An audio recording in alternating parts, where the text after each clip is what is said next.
Hello there, and welcome to the Impact Zone podcast. We are back once again to discuss more TNA wrestling shenanigans, and we're here to discuss the results of Genesis 2025. I think 90% of the matches went the way that I thought that they would go. So yeah, I think we did good. I don't know whether whether I'll say that about this yet, because that is something, and I know a lot of people know what happened, but I don't want to spoil it for those people who perhaps haven't seen it or whatever. So yes, but I'll save saying about the main event, or the matches, the match that I got wrong, I think, which I think was the only main event that I did get wrong. Another thing that I didn't, well, no one could have predicted this, in a sense, is the involvement of some NXT wrestlers. Now, there was some discussion about Cora Jade turning up. We will get to that or what have you later on. But first up was the Talking Heads of Busted Open Radio. It's funny to see that, technically speaking, Mark Henry made his debut on TNA TV tonight, but he was as a host of the radio show. He wasn't there as being part of a wrestler or whatever, anything like that, or a spokesman. And I don't think that he was doing anything. Was he doing anything with WWE? Did he leave? I know he's left AEW, pretty much. But I don't know whether he's gone back to WWE or he's just doing the podcast stuff, or like what's he's up to. I'm not sure. So I don't know whether this is a WWE crossover technically as well. I guess he might be on a Legends contract. I'm not too sure. But yeah, like I didn't really have a lot of time for this kind of discussion. I think it was one of those things. I know that people like these podcasts and like these discussions sometimes. I like them sometimes as well. But it's one of those things when you're like coming to see a show, and I understand this is the pre-show, but again, this is the pre-show. Like, you should be like, this is hyping people up to see some of the stuff that is on the show or whatever, and getting people's predictions upon the show or whatever else it is, and they're experts in the industry and whatnot and all of that as well. So okay, fine, fair enough in some regards, in some fashions, but I just felt like it took too long and it took too much away from kind of just, let's get going, let's do some stuff, let's see what happens. If they had been commentating for a match or something like that, then I think it would have been better, or something like that. I don't know. Or maybe just pop in, with a prediction before the match. I don't know. Again, that starts becoming like, oh, here they are again, and they're going to have to give their prediction before some of these matches happen, or whatever else it is. It's like, oh man, can we just like actually see the match? Like, instead of having these quote unquote experts like sitting there to tell us what they think like the match will be or whatever it is. Like, I do wish sometimes they would have a little bit more story breaks in some of these matches, but again, whatever. The first match was Adrian Adonis. Ashante Adonis, sorry. Coming out to open for an open challenge. Jake Something accepted, and he beat Mr. Adonis here. No friggin' clue who this kid is. Again, unfortunately, WWE is just sending virtually no-name people into TNA, and it's like, right, who the fuck is this? No, they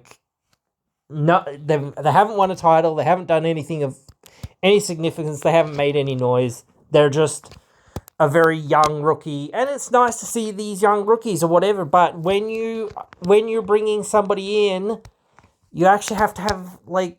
That's why no one really reacted to this, because it was like, the fuck is this person? Because they haven't done anything. So yeah, but whatever.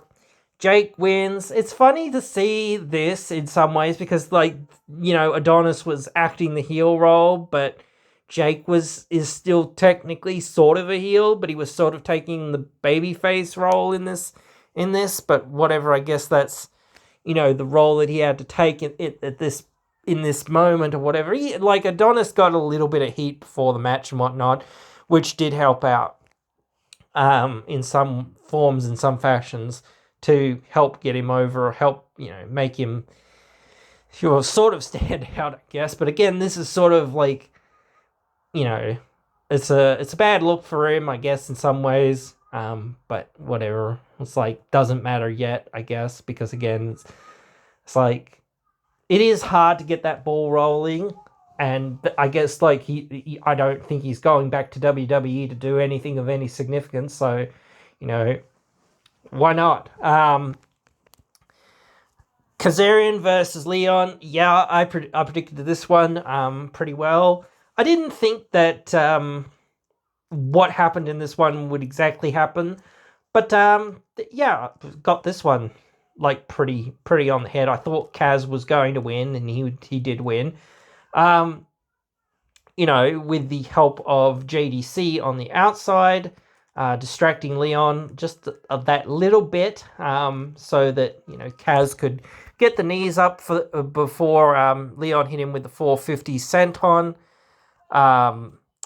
Like, these two, like, from their match was Final Resolution, I think it was, like, they're running it back. Interesting to see. Genesis then, we had a bit more talking heads and whatnot, which again, it's sort of like, keep it to one segment, guys, kind of thing, or keep it to like one or two segments or whatever it is, and that's it. Like, especially during the pre-show, which was like actually an hour long, it's like already starting to become like, and the crowd was booing David LaGreca because he was making predictions that no one liked, and actually had that like finger on the pulse of going, well, this isn't like a couple of these matches. It doesn't feel like they should have booked them, like the Hardys versus Rascals. It's hard to say, but it's just like, I don't know. It's really tough because that's the position that they were in. So, but whatever. It is one of those things. First match was Moose versus Ace Austin. We didn't really get a good look at the new championship belt, but it is gold. I think it basically looks fairly similar to the old title in terms of design. We didn't get a really, really good look at it. I hope we get a better look at it at some point.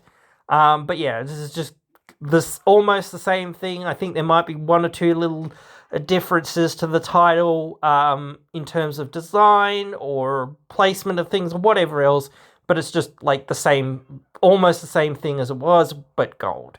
So yeah, that's pretty cool in some ways, and that's what I mean by, again, I don't want to go down the rabbit hole too much with this whole thing, but again, it's just like, dude, like, wait to see what these things come out as, or what actually comes from these things, or instead of just believing like the dirt sheets that, Moose was like retiring the title or something like that, or whatever it was.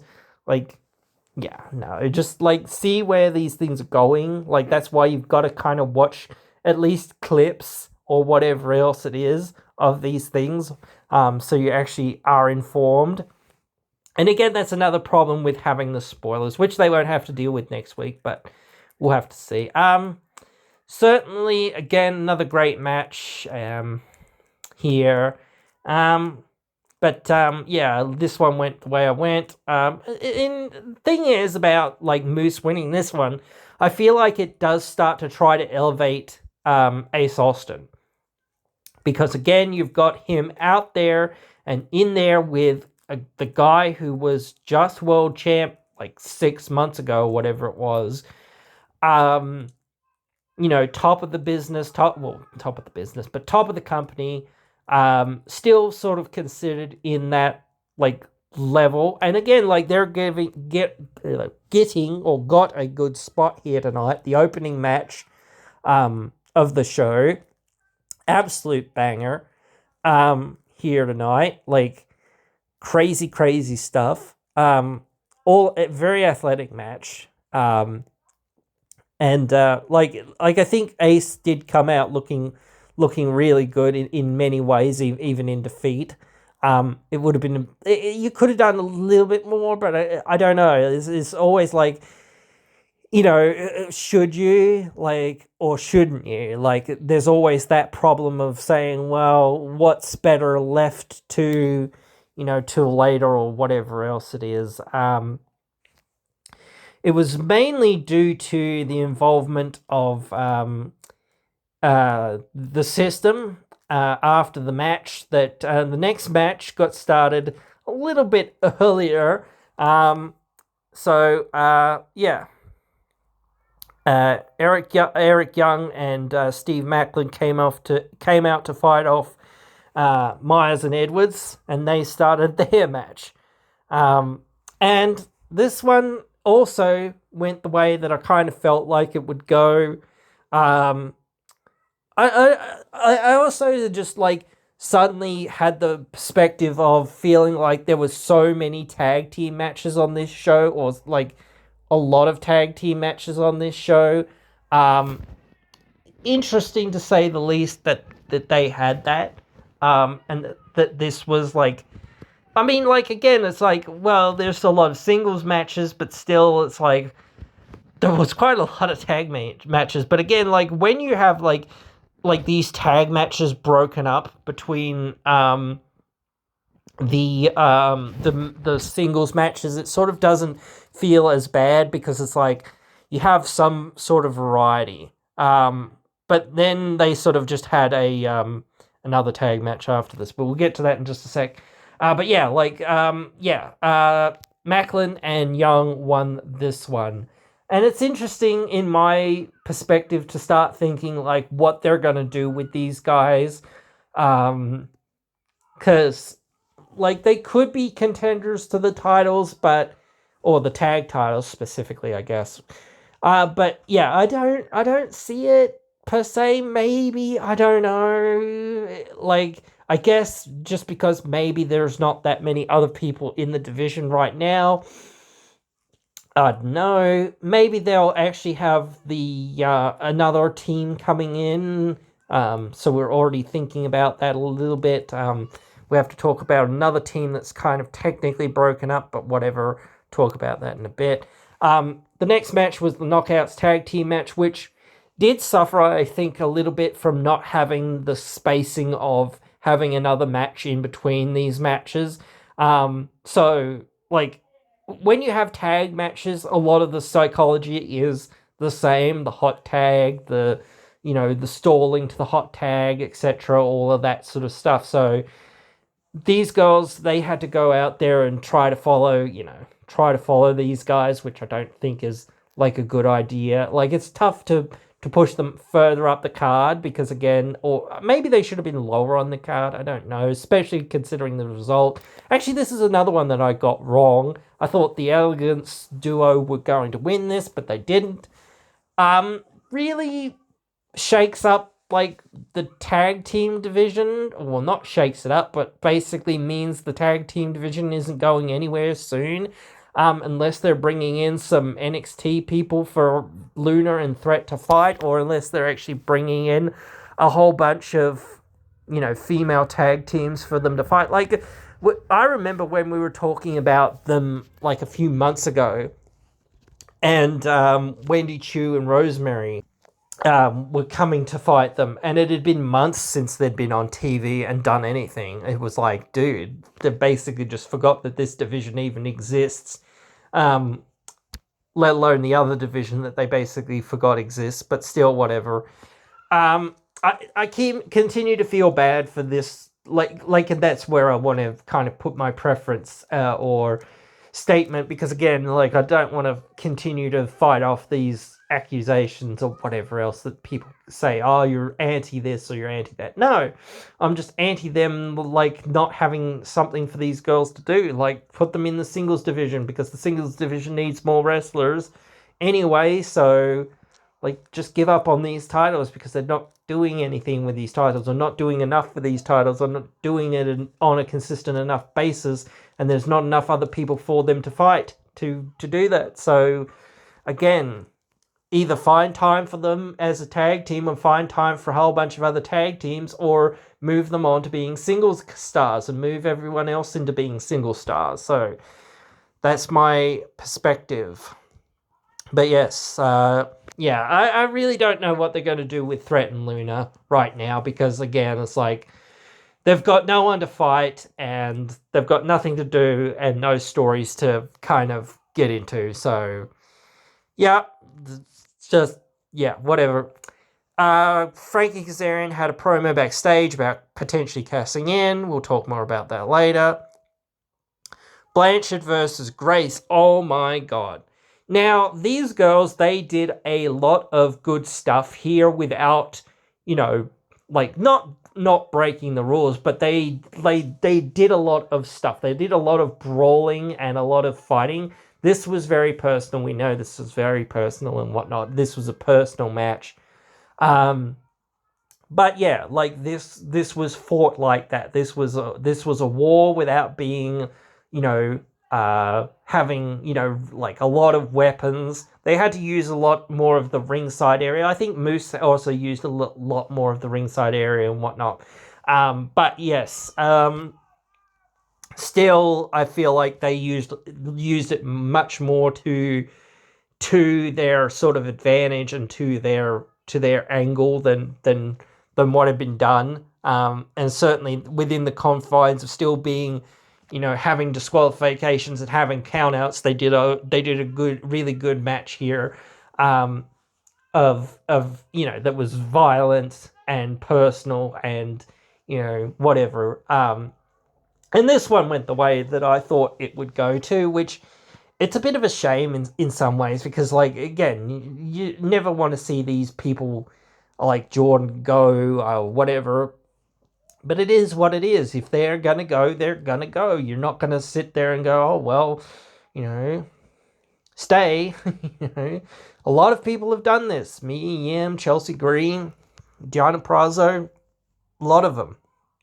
So again, just another thing. Now, I don't know whether you would call this underhanded by using the turnbuckles or whatever, but it was kind of done in an underhanded way by Blanchard here. So that is sort of trying to protect Grace in some form and some fashion, or trying to give the heat to Blanchard or whatever in that perspective.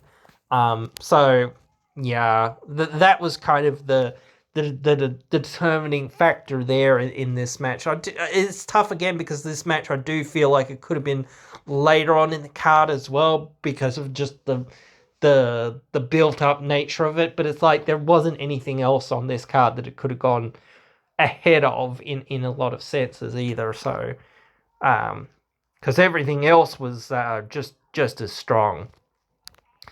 The next match, the I Quit match between Santana and Alexander. And, yep, this one went almost exactly how I thought it would, especially with the use of the cable ties that came into the match at some point there. Yeah, because the story had been about the cable ties, and that had been kind of been a plant for a little while. It wasn't like the cable ties were that, like, important, but they did play a role in this match, which I think makes dollars and cents to me, and it makes dollars and cents to everyone else, I think. So we will wait and see for more here, in that regard. But yeah, Santana won this one by threatening to curb stomp Josh into the steps effectively. like it was weird that Santana was bleeding, but then he sort of rubbed his forehead and he wasn't really bleeding too much anymore. Um, for anything, he should have kept like the blood should have kept coming, or it should have been just as much, which didn't make much sense to me. I think like once you're cut, you're cut. Even if you're not meant to be cut. Maybe that's the reason why it was just like he was trying to wipe it so that it didn't look like he was cut, because he wasn't meant to be. But like, I don't know about that. Like maybe he just wiped it and it just didn't start bleeding again or whatever it was for some, or it didn't bleed at the rate that it needed to kind of bleed at.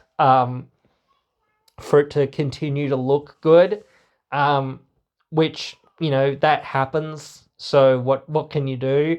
But yeah, I think once you're cut, you need to make sure that even if you go, okay, I've got to hit myself somehow, or I've got to get him to hit me, so that the wound opens up more, so that I'm bleeding again.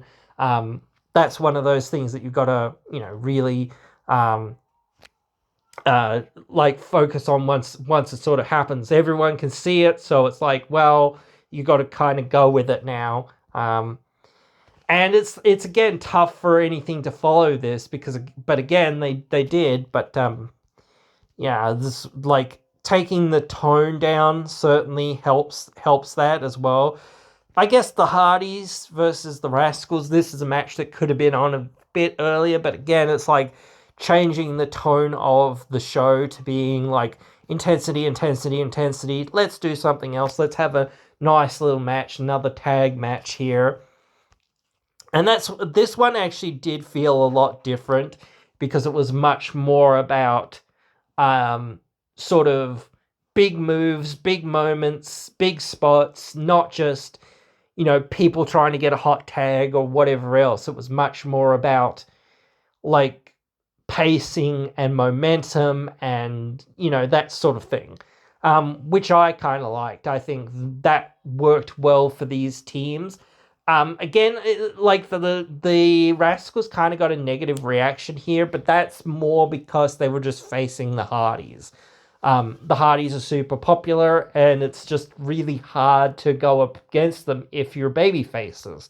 So, you can't do much with that. Like, you can only go with it, and hopefully, like, next week it's not in the same sort of position. But before this match really got underway, though, NXT Tag Team Champions Fraxium crossed the line to come and watch the match, and of course, well, they got in harm's way, so to speak. So, yes, we'll talk about that in just a second. But yes, the Hardys did win this match, as I thought. And next week, oh well, yes, next week, aka this upcoming week, the Rascals will be facing Fraxium in an NXT Tag Team title contest. So that's interesting. I honestly don't see the Rascals winning those belts. I don't see the point in it. Like, so it becomes like, well, like, it's cool to have that match on TV. Like, it's already been on TV again, but it's just like cool to see this kind of thing. But I don't really see, like, I don't know. I just don't see where it could lead. Unless it's leading to Fraxium, like, challenging the Hardys. I don't know. That's a fair way away. And then it's like, well, if you lose to the Hardys, then what are you going to do with them? Like, it kind of has to be winner take all. I don't know. And then it's like, well, then you've got the Hardys as NXT tag champs. I don't know whether that's a good idea or a bad idea. Maybe it's a good idea. I don't know. But still, yes, very good. With the Hardys coming out on top here. The next pay-per-view is Rebellion on April 27th. It's funny, like, I wanted to take this moment to discuss the upcoming, or some of the upcoming shows, because they didn't promote any of the, like, upcoming shows that we already kind of sort of know about, but I'm assuming that we're gonna hear more about them maybe next, like this next Thursday on the live show, that, or at least some point soon after that, because it's like, well, you can't just say we're going into, like, is it March or is it April? I think it is the next show, like Sacrifice, um, without shows being between now and like March. It's like you cannot like have that. Like there's only one taping, and maybe that's for like two shows, maybe three. I don't know. After that, so it's like, well, don't know. But this next Thursday will be the first time TNA Impact is live for first time in 8 years. So it'll be available US Sportsnet, or Access TV in the US, Sportsnet 360 in Canada, TNA Plus around the world. Since Josh Alexander, I didn't really cover this, but Josh Alexander said at the end of his match with Santana that he's quitting TNA. Santino Marella says he will address this on the live episode. And I think there was an exclusive backstage of Santino Marella saying, well, you're still technically under contract, so you've got to be there. So he's going to be there, I guess. I don't know. But this is when the match between Fraxium and the Rascals was set. Right. Second to last match, Master Slam versus Rosemary. This one went the way I felt it would go. It was funny to watch this match because it was quite a good and grueling match in there. You know, and full of like weapons and whatnot, and plunder and lots of fun stuff. But the crowd seemed a little bit dead for this one. I'm not sure why, really. Yeah, seemed a bit odd for the crowd to be so, like, they were certainly alive at certain moments in this match, but like the crowd wasn't very into it, and I'm not really sure why, because this was a really cool match. And yeah, maybe it was because like Blanchard and that had been on, and Jordan had been on before. I don't know, and it kind of sucked the wind out of like this sort of thing. And then you had Alexander and Santana doing all this crazy stuff as well. And then it's like, you know, you're trying to turn the tone down, and then you're trying to turn the tone way up again with this match. So it's like, I don't know, like that roller coaster that people were on, they maybe were still like on the downswing, and we're just like sort of starting to come up sort of more towards the end or whatever of this match. But it was great. It was really great match here. And yeah, Masha won here. And Cora Jade came out post-match to stare down Marsha. So obviously we're getting Cora Jade versus Marsha match at some point. Don't know whether that's going to be on NXT or TNA. I'm assuming it's going to be on TNA. Actually, I wanted to stop just for a second because I can't remember her name. Let me actually... I'm actually going to quickly look it up. If I can, very quickly. Here we go. Cora Jade. Enya Black, was that her name in TNA? I think. She was in appearances in All Elite Wrestling and TNA. Early career, WWE. So, Enya Black. Made her Impact debut wrestling. Yeah. What? She made her pay-per-view debut while in Impact Wrestling. Yeah, she didn't really do a whole lot in TNA. Like, I think she maybe made this, like, doesn't even show she made more than one appearance. Then she made an appearance in AEW. Yeah, so yeah, like, that's weird. Like, it doesn't have much information here, unfortunately. I guess, like, they just don't have the information maybe there. So whatever, it is what it is. But yeah, like, that's a bit weird. But anyway, she had been in TNA before, in New Black, beforehand, for a cup of coffee, so to speak, as they say. But her career has been pretty short thus far. She's only really just started, and again, she's only just starting to gain a name for herself now, sort of thing.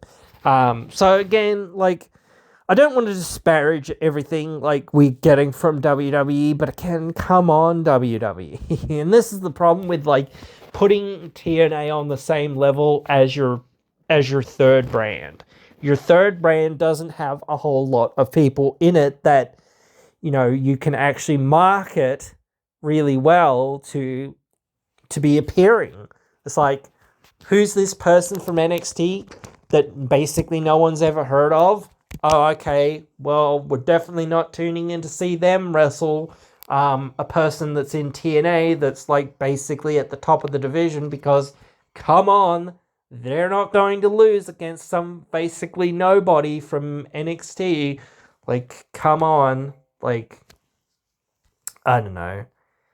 But yes, really silly in some ways, but whatever. It'll be a fine match, I'm sure, and it'll give her the chance to showcase herself against one of the best women's wrestlers in the world. Again,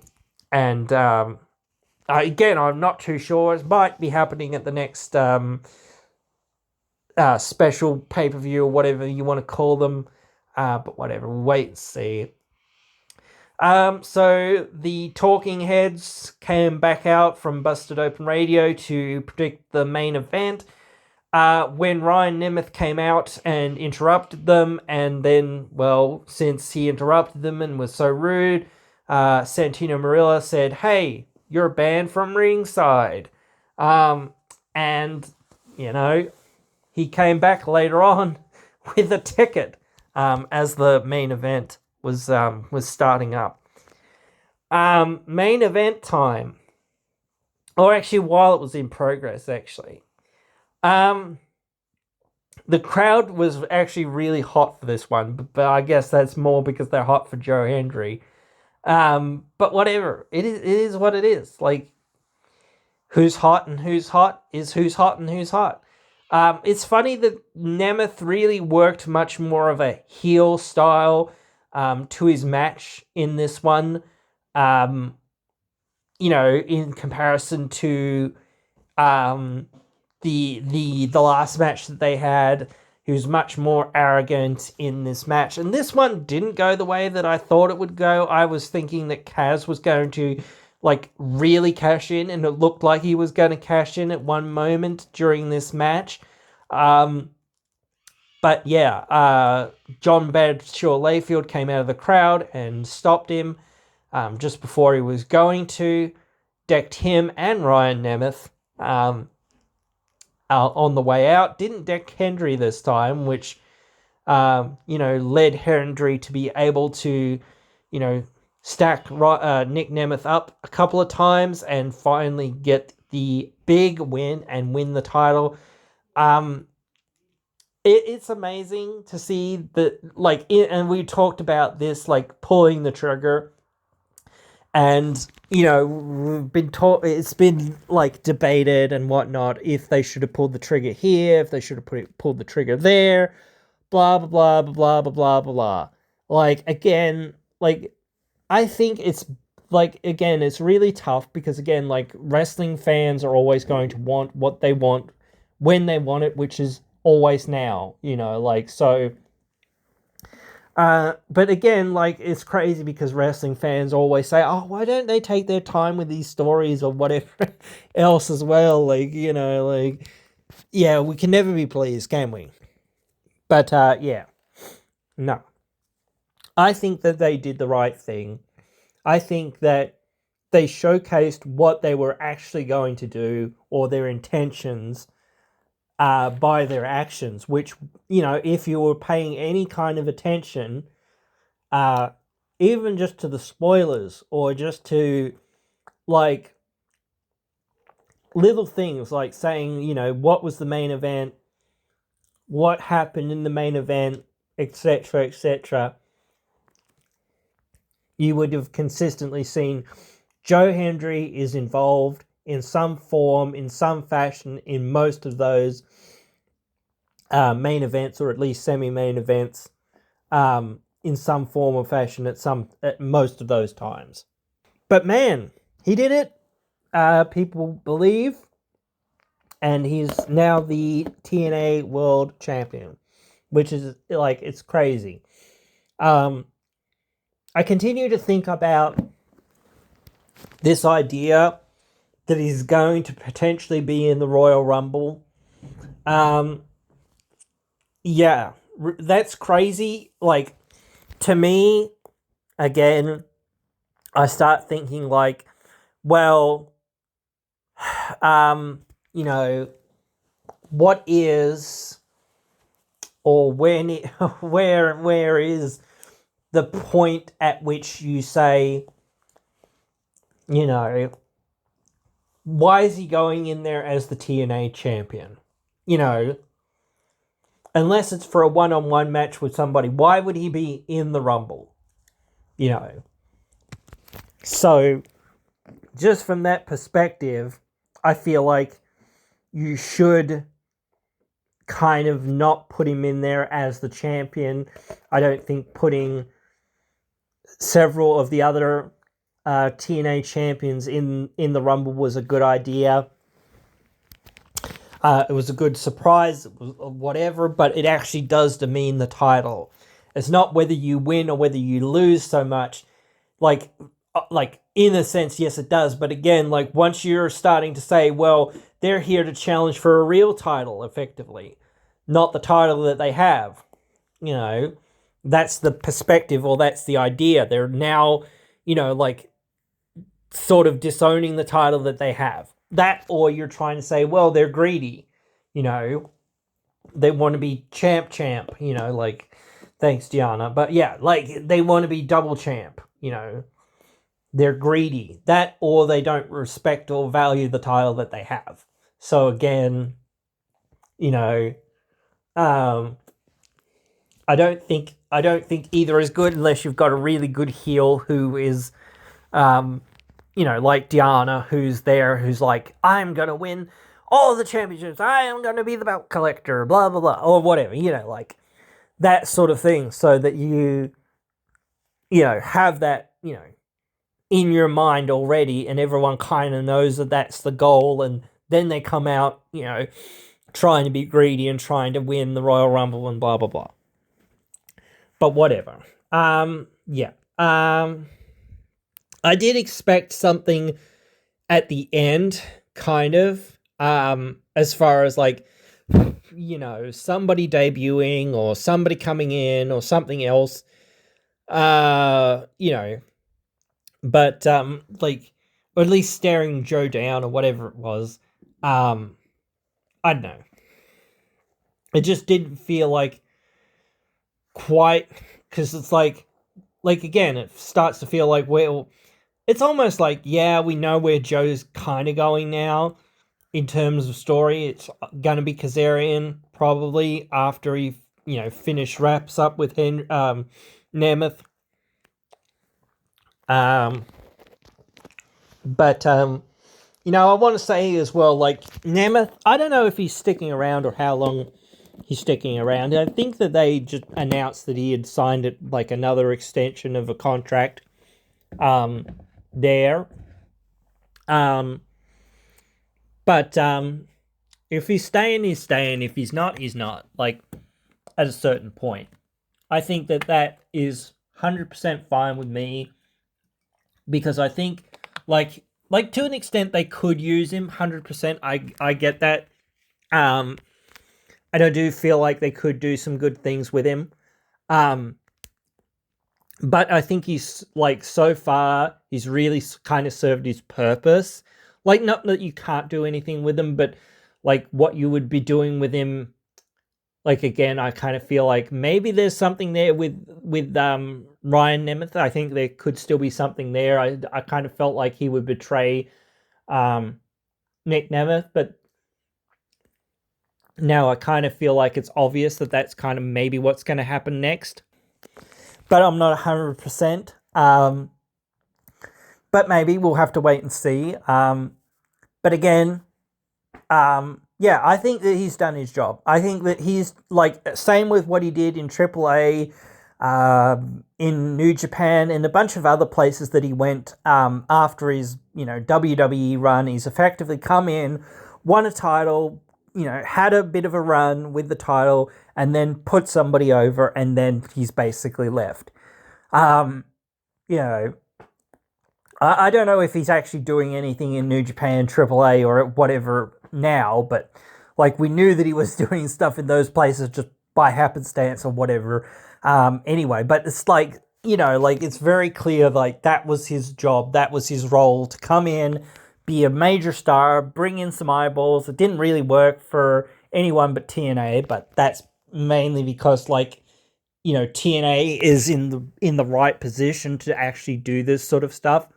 I don't love that they're taped so far in advance, but at least it isn't like what New Japan does with, like, they're just trying to resell not resell, but they're just trying to rebroadcast the pay-per-view that they just had. Like, that's not good, because then people won't buy your shows, like your pay-per-views. It's like, well, I can watch it for free on TV. Why am I buying the pay-per-view if I can watch it for free? Like, maybe a couple of the matches aren't on there, whatever. But yeah, whatever. Still, like, I could watch it for free, or I could watch a couple of the matches or whatever for free. So where's the incentive to kind of buy the pay-per-view? And then where's the incentive to watch the shows? Because if you've seen the pay-per-view or whatever else, it's like, well, why would I tune into the show since it's just reruns of the pay-per-view matches? Like, but yeah, I don't know. There's certainly that hardcore audience, again, that want to watch it, 100%. And I'm in that. And certainly there's the people that sort of don't tune into the spoilers, so to speak. But I do think that that's a very small minority of the people that don't tune into the spoilers or whatever. But being live one week or one on and one off or whatever, I think that can be fine. But it kind of also, it needs to be more. Like, again, you need to just start having people sign NDAs of saying you can't tell anyone, what happened at this show, because we need to keep it secret. We need to have people tune in to the show. But yeah, whatever. It is what it is. There was some other sort of stuff going on here, but I guess I want to talk about that in another video on its own, but we'll get to that fairly soon, I suppose. But besides the tag team match between Fraxium and Rascals, yeah, not much planned for next week. Certainly there'll be a bit of fallout from Genesis. One way, potentially, and I don't know whether they'll do this, is like I thought that Kazarian was going to cash in, win the title somehow. I think the Royal Rumble's in February at some point. Not 100% sure when. Sorry, I don't really follow WWE stuff all that much. But you know, you look at thinking about like whether Joe's going to enter that and whether he's going to enter as the champion. Again, if you're going to have him enter, then I think having Kazarian beat him for the title at some point just before it kind of makes some amount of sense, honestly. Then going from there. But it's tough because it's like that interrupts the title run. You know, I guess you can go straight back to it or whatever it is at some point. But again, I don't know. Anyway, but we will have to wait and see what they actually do and what, like, because without context or whatever, without this week's episode or some other context of what are the matches that we're potentially going to see or what are the potential like promos that we're going to see besides like maybe seeing Josh Alexander or something, whatever, or all these other things. It's like, well, we just don't know because there could be anything in some forms, in some fashions. We just don't know. Without that leaping off point, you don't really have anything to say or anything to talk about. So we'll have to wait and see. Probably won't even be talking about it. We'll probably be just talking about the next live show, or the build to the next live show, and then we'll be talking about the next pay-per-view and whatever else, and then doing reviews for those, because that's just a lot easier. It's a lot easier to talk about a show that's being built to rather than just like the weekly shows, I find. Even though we do weekly videos, it's like, or fairly regularly weekly videos, it is just easier to focus on one thing, especially with like me trying to do 30 goddamn million things at all the goddamn time, or just 30 million things being on the plate at all the goddamn time. But yeah, it is what it is, guys. So we will try to our best to keep up with the things and keep you all, you know, like looking at the same things that I'm trying to look at and saying, well, why is this doing that? And here's what I think, or whatever else, you know. Like, you guys can always tell me your thoughts, your theories, whatever else in the comments as well. So that does sometimes spark my brain to go, oh, yeah, that could work, or whatever else. Or that doesn't make any friggin' sense whatsoever, but here's how you could do it, or whatever else. But yeah, guys, I hope you have enjoyed this one. I hope you guys enjoyed the show. I certainly enjoyed the show. I do find that some little things were a little bit like, well, why aren't the fans doing this, or why is this doing this, or whatever. Yeah, it is what it is, but yeah, it is how it is. But anyway, guys, I hope to see you again in the next one.